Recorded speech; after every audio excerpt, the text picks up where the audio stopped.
함께 보신 하나님 말씀은 욥기 3장입니다. 욥기 3장 1절에서 26절까지 다 찾으신 줄 알고 우리 한 목소리로 함께 합독하도록 하겠습니다. 함께 읽겠습니다. 시작. 그 후에 욥이 입을 열어 자기의 생애를 저주하니라. 욥이 입을 열어 이르되 내가 난 날이 멸망하였더라면 사내 아이를 베었다 하던 그 밤도 그러했더라면 그날이 캄캄하였더라면 하나님이 위에서 돌아보지 않으셨더라면 빛도 그날을 비추지 않았더라면 어둠과 죽음의 그늘이 그날을 자기의 것이라 주장하였더라면 구름이 그 위에 덮였더라면 흑암이 그날을 덮였더라면 그 밤이 캄캄한 어둠에 잡혔더라면 해의 날수와 달의 수에 들지 않았더라면 그 밤에 자식을 베지 못하였더라면 그 밤에 즐거운 소리가 나지 않았더라면 나를 저주하는 자들 곧 리워야단을 격동시키기에 익숙한 자들이 그 밤을 저주하였더라면 그 밤에 새벽별들이 어두웠더라면 그 밤이 광명을 발할지라도 얻지 못하며 동틈을 보지 못하였더라면 좋았을 것을. 이는 내 모태의 문을 닫지 아니하여 내 눈으로 환난을 보게 하였음이로구나. 어찌하여 내가 태에서 죽어나오지 아니하였던가. 어찌하여 내 어머니가 해산할 때 내가 숨지지 아니하였던가. 어찌하여 무릎이 나를 받았던가. 어찌하여 내가 젖을 빨았던가. 그렇지 아니하였던들 이제는 내가 평안히 누워서 자고 쉬었을 것이니 자기를 위하여 폐허를 일으킨 세상 임금들과 모사들과 함께 있었을 것이요 혹시 금을 가지며 은으로 집을 채운 고관들과 함께 있었을 것이며 또는 낙태되어 땅에 묻힌 아이처럼 나는 존재하지 않았겠고 빛을 보지 못한 아이들 같았을 것이라. 거기서는 악한 자가 소요를 그치며 거기서는 피곤한 자가 쉼을 얻으며 거기서는 갇힌 자가 다 함께 평안히 있어 감독자의 호통 소리를 듣지 아니하며 거기서는 작은 자와 큰 자가 함께 있고 종이 상전에게서 놓이느니라. 어찌하여 고난당하는 자에게 빛을 주셨으며 마음이 아픈 자에게 생명을 주셨는고.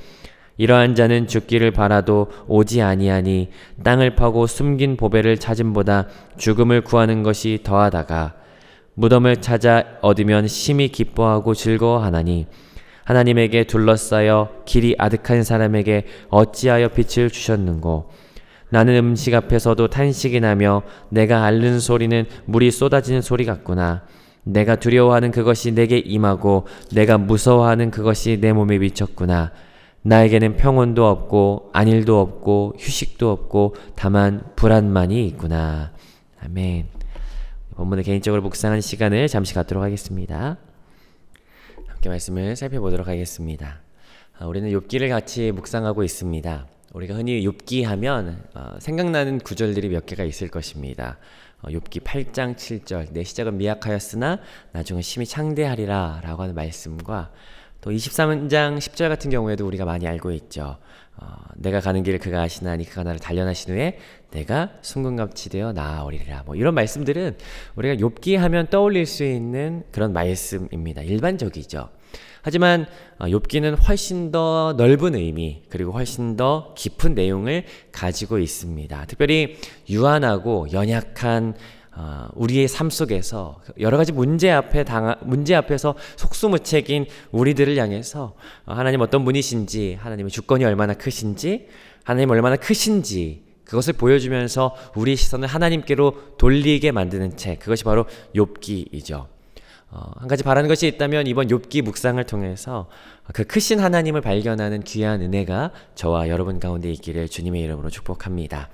욥기는 크게 세 부분으로 나눌 수가 있습니다. 서론격인 1장, 2장과 그리고 결론인 42장, 그리고 그 외에 3장부터 41장까지는 본론으로 구성할 수 있을 것 같아요. 3장부터 41장까지 본문이니까 오늘 본문이 바로 본론의 시작이 되는 그런 장인 것을 보게 됩니다. 어제까지는 우리가 1장, 2장 서론을 같이 함께 살펴봤어요. 우스라고 하는 지역, 사실은 불확실한 지역이죠. 그러나 그 불확실한 지역이지만 이스라엘 땅이 아닌 것만은 확실한 그 지역에 사는 욥이 등장합니다. 그러나 이방인임에도 불구하고 지혜의 근본이라고 여겨지는 하나님을 경외하는 사람이라고 욥을 소개하고 있어요. 그리고 지금까지는 한 번도 어떤 사람을 그렇게까지 칭찬했던 적이 없었는데, 수식하지 않았었는데, 온전하고 정직하여 악에서 떠난 사람이 바로 욥이었다라고 이야기를 하고 있죠. 더군다나 욥은 굉장한 부자였다라는 것을 우리 서론에서 이야기했었습니다. 가축들만 제가 한번 현재 시세로 좀 계산을 해봤는데 한 200억 원이 넘는 그 가축들을 가지고 있는 것 같더라고요. 가축들만 그랬고 사실은 그 외에 가진 것은 더 어마어마하겠죠. 굉장한 부자였습니다. 자녀들도 10명이나 되고요. 그러나 이 모든 것들이 온전하게 유지되면서 행복하게 살았습니다 라고 하면서 이야기가 끝마쳤으면 너무 좋았겠지만, 그런데 갑자기 불행이 닥쳐와요. 갑자기 전쟁이 나서 가축들을 빼앗기고 가축들이 모두 다 죽게 되는 일들이 벌어지죠. 그리고 운석인지 아니면 화산인지 알 수 없지만 그 불덩어리가 떨어져서 가지고 있는 농장이 완전히 초토화가 되는 소식을 전해 듣게 됩니다. 가진 재산이 한순간에 증발하게 되는 거예요. 그런데 자기의 소유를 잃은 그 상실감이 가시기도 전에 또다시 불행이 닥쳐옵니다. 그건 아마 이 땅에서 우리가 살아가는 동안에 부모로서 가장 듣기 힘든 소식일 거예요. 가장 견디기 힘든 고통일 겁니다. 그 소식은 무엇이었습니까? 사랑하는 자녀들이 한날 한시에 모두 다 잃어버리게 되었다라고 하는 소식이었죠. 우리는 성경에서 그렇게 되었다라고 하는 그 내용을 읽지만 사실 우리들은 자녀의 아픔을 세상에서 가장 견디지 못하는 사람들입니다. 내 자녀가 나는 굶어도 상관없지만 내 자녀가 배 고르면 여러분 못할 게 없는 것이 바로 부모이죠. 한순간에 자녀들을 잃은 그 부모의 마음이 과연 어땠을까? 근데 거기서 끝이 아닙니다. 질병으로 고통을 받아요. 사실 질병으로 고통을 받는다라고 하는 것은 쉽게 표현할 수 있는 부분은 아닌 것 같습니다. 성경은 이렇게 이야기해요. 발바닥부터 정수리까지 괴로웠다라고 이야기해요. 얼마나 괴로웠을까? 감히 상상할 수 없는 그런 고통이었던 것을 보게 됩니다. 여러분 여기까지면 갈 때까지 갔다라고 생각할 수 있는 건 아니겠습니까? 아니요. 아직 더 남아 있습니다. 기쁠 때나 슬플 때나 내가 평생을 함께 하겠다라고 이야기했던, 서로 의지하겠다라고 언약했던 그 배우자. 그 배우자는 오늘 그 서론에 보니까 아마 함께 예배하고 함께 동역했던 예배 공동체에서, 신앙 공동체에서 같이 함께 했던 아내 같죠. 그런데 그 아내가 이렇게 이야기하는 것이에요. 입에 담을 수 없는 말을 퍼부으며 하나님 진짜 계시냐? 하나님 계시다면 네가 그럴 수가 있냐? 라고 저주를 퍼부으면서 결국에는 떠나가는 거죠. 믿음을 저버리며 내 곁을 떠나갈 때 여러분 그 상황 가운데 이루 말할 수 없는 그 고통, 어떻게 이런 일이 있을 수 있을까? 욥이 어땠을까라고 하는 것을 잠시 묵상해 보면 정말 상상할 수 없는 그런 고통 가운데 놓여 있다라는 것을 여러분 잠시나마 알 수 있게 됩니다. 특히나 2장 끝부분을 통해서 본다면 오늘 3장은 위로하기 위해서 찾아온 그 3명의 친구 앞에 있는데 자기의 괴로움과 자기의 그 신세를 표현하는 그 장면이 오늘 3장에 고스란히 들어가 있는 것을 보게 되죠. 3장을 좀 구분한다면 세 부분으로 나눌 수 있을 것 같거든요. 3절부터 10절까지, 11절부터 19절까지, 20절부터 23절까지 이렇게 세 부분으로 나눌 수가 있을 것 같습니다. 근데 세 부분 나눴지만 공통적으로 들어가 있는 어떤 분위기가 있어요. 그 뭐냐면 그냥 어둡습니다. 그냥 어두워요. 여러분 한번 보지 않으시겠습니까? 3절부터 10절까지 한번 쭉 보세요. 가장 많이 나오는 단어들이 있어요. 뭐예요? 그날이라는 단어가 나오고요. 밤이라는 단어도 많이 나옵니다. 그날은 밝은 낯을 뜻하는 날이에요. 여러분 이 날은 어떤 것을 지칭하냐면요. 오늘 3절부터 쭉 살펴보니까 욥이 태어난 날을 지칭합니다. 그런데 뭐라고 얘기하냐면요. 4절에 이야기하죠. 그날이 캄캄했더라면 이야기하는 거예요. 그날이 캄캄했더라면 여러분 이게 어떤 의미인 것 같습니까? 이건 사실 은유죠. 내가 태어나던 그날이 엄마 뱃속에서 나오면서 그 밝은 빛을 본 그날 밝은 낯이었는데 사실 그날이 밝은 낯이 아니라 태어나지 않아서 그냥 여전히 어둡고 캄캄했으면 좋겠다라고 하는 의미가 되는 것이에요. 달리 말하면 어떤 의미입니까? 내가 태어나지 않았으면 좋았겠다. 너무 고통스러워서 내가 그냥 태어나지 않았더라면 사실 그게 더 낫지 않았겠냐, 그런 얘기를 하는 거죠. 7절부터 10절까지 반복되는 그 밤이라고 하는 단어는 어떤 것을 의미합니까? 7절에 보니까 그 밤에 잉태되지 않았더라면, 그러니까 어머니의 뱃속에서 그 태아로 생기는 그 순간 그냥 그 밤이 영원히 그냥 깜깜한 밤이 계속되었더라면 얼마나 좋았을까라고 이야기하는 것이죠. 한마디로 말하면 뭐예요? 내 출생이 없었더라면, 내가 태어나지 않았더라면 내가 이 고통이 없었을 텐데, 그 낯이 오지 아니하고 그냥 그 밤이 계속 되더라면 얼마나 좋았을까, 그냥 그게 더 나았겠다, 그 이야기를 하는 거죠. 여러분, 두 번째 단락 한번 보시죠. 두 번째 단락 11절부터 19절까지인데요. 여기도 여전히 어둡습니다. 13절 같이 한번 보시죠. 13절은 같이 한번 읽어보겠습니다. 시작. 그렇지 아니하였던들 이제는 내가 평안히 누워서 자고 쉬었을 것이니.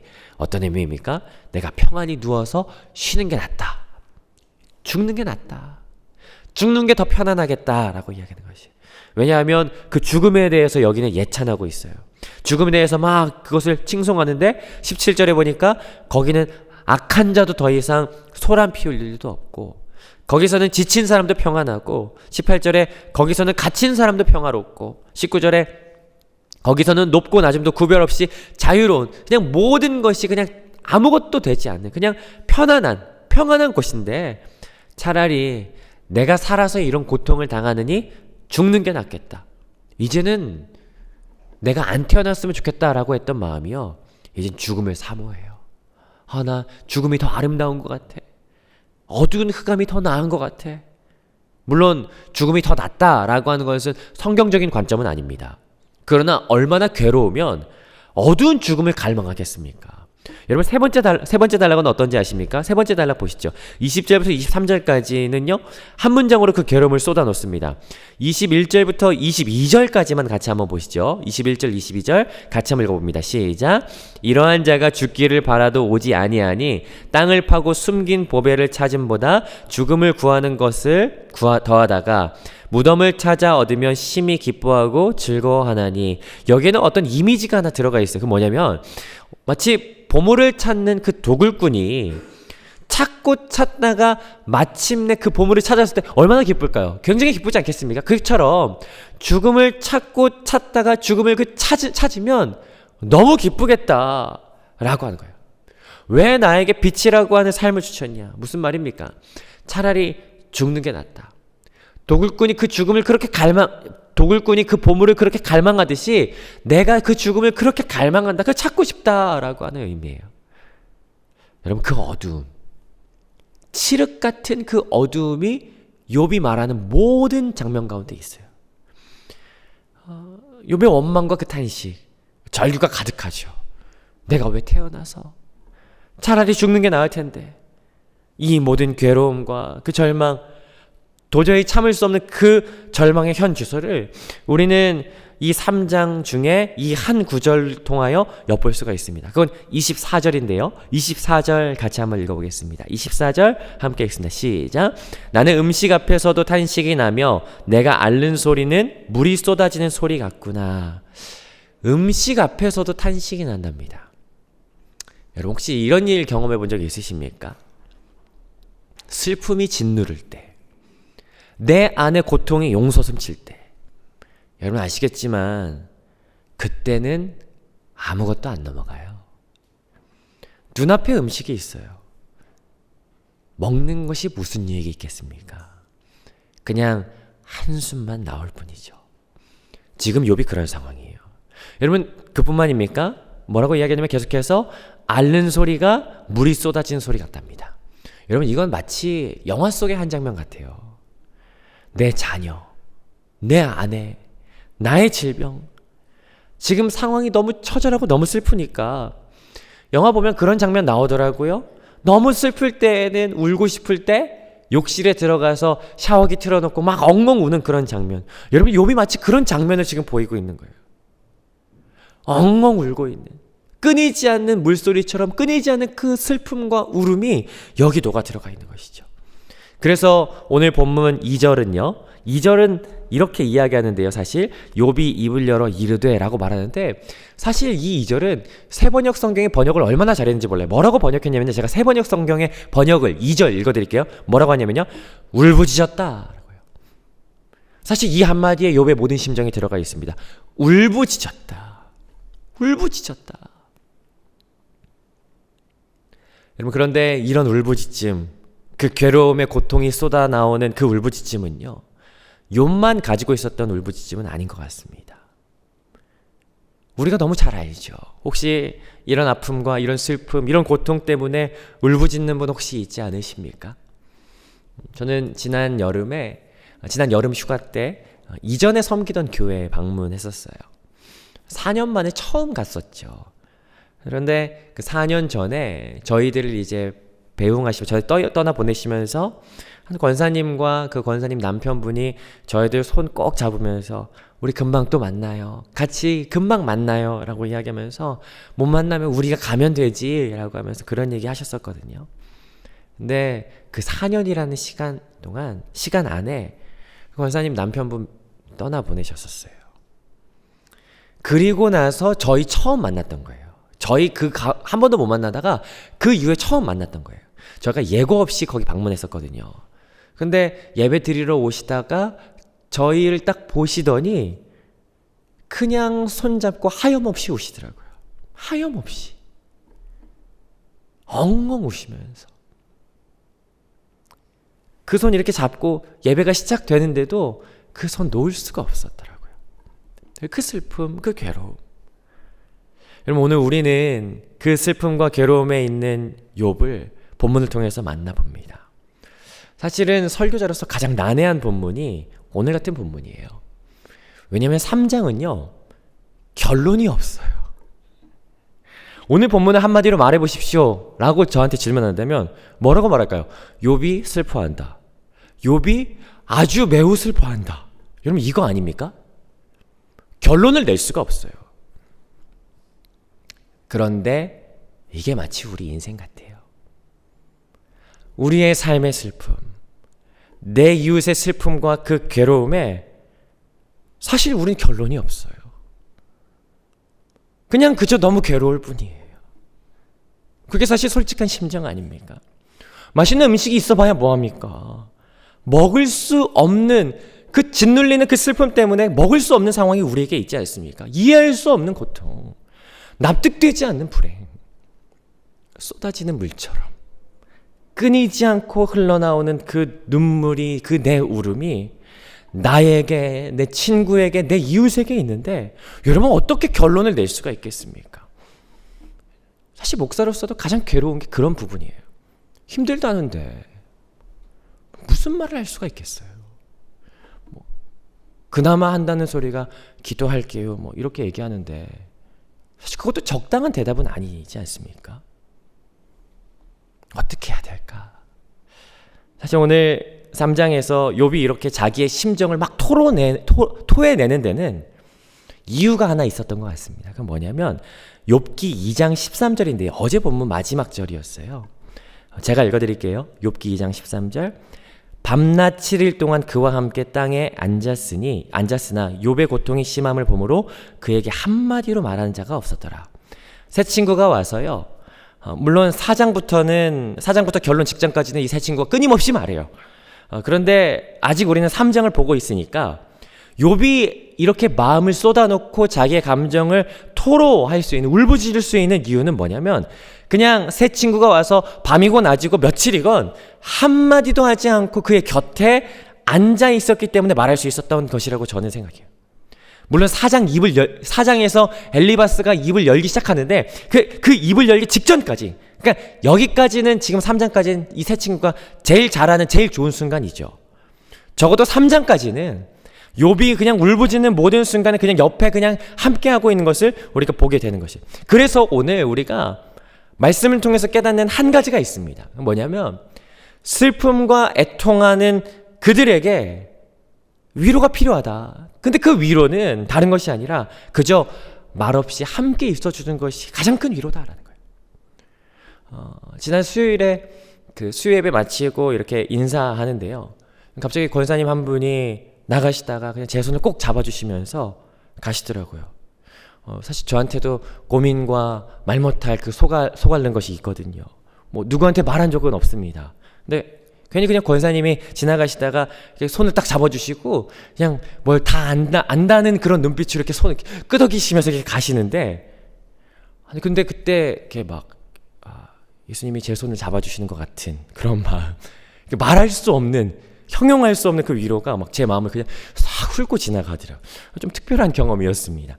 여러분 혹시 위로라고 하는 헬라어 단어가 뭔지 아십니까? 위로라는 단어 신약성경에 많이 나오는데 파라칼레오라고 하는 단어예요. 이건 합성어거든요. 파라는 곁으로라고 하는 의미를 가지고 있고요. 칼레오는 부르다라고 하는 거예요. 그러니까 파레칼레오, 위로라는 말은 곁으로 부르다라고 하는 의미죠. 가까이로 부르는 거예요. 위로는 가까이 부르는 겁니다. 그게 진정한 위로라는 거예요.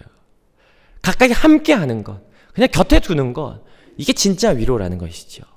그래서 오늘 이 말씀을 통해서 우리가 깨닫는 것이 있어요.